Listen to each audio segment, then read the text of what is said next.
Hello বন্ধুরা, আসসালামু আলাইকুম। ছোটদের গল্পে স্বল্পে তোমাদের সবাইকে প্রীতি ও শুভেচ্ছা।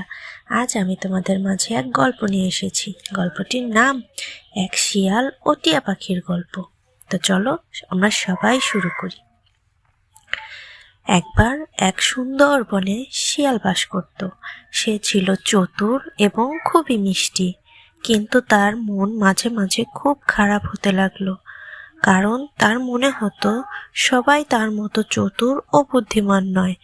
তাই তাই সে বেশিরভাগ সময় বনে একা একা ঘুরে বেড়াতো।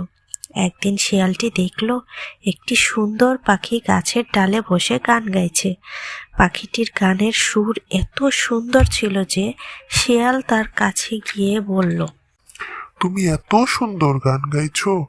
আমি যদি তোমার মতো গান গাইতে পারতাম তাহলে কত ভালো হতো।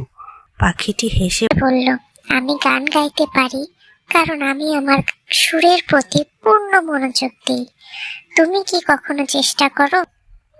শিয়াল একটু বিরক্ত হয়ে আমি কখনো গান গাইতে পারি না, কারণ আমার গলার আওয়াজ খুব খারাপ। পাখিটি এবার হেসে বলল, প্রকৃতির প্রতিটি সৃষ্টি তার নিজস্ব শক্তিতে ভরপুর। তুমি যে এক ধরনের বিশেষ দানেশ্বর তা তুমি নিজেও জানো না, কিন্তু তুমি যদি তোমার শক্তি বুঝে কাজ করতে পারো তবে তুমি অন্যদের চেয়ে আলাদা হতে পারবে। শিয়াল কিছুক্ষণ ভাবল। সে তখন বুঝতে পারল যে নিজেকে অপরিহার্য হিসেবে গ্রহণ করাই তার প্রকৃত শক্তি।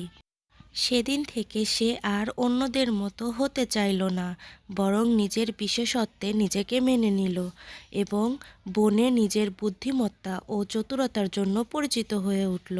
এভাবে শিয়ালটি শিখল নিজের ক্ষমতা ও দুর্বলতাকে সম্মান করতে হবে, কারণ প্রকৃত আত্মবিশ্বাস তখনই আসে যখন আমরা আমাদের নিজের বিশেষত্ব ও ক্ষমতা সম্পর্কে অবহিত হই, বিশ্বাস এবং আত্মবিশ্বাসকে গুরুত্ব দেই।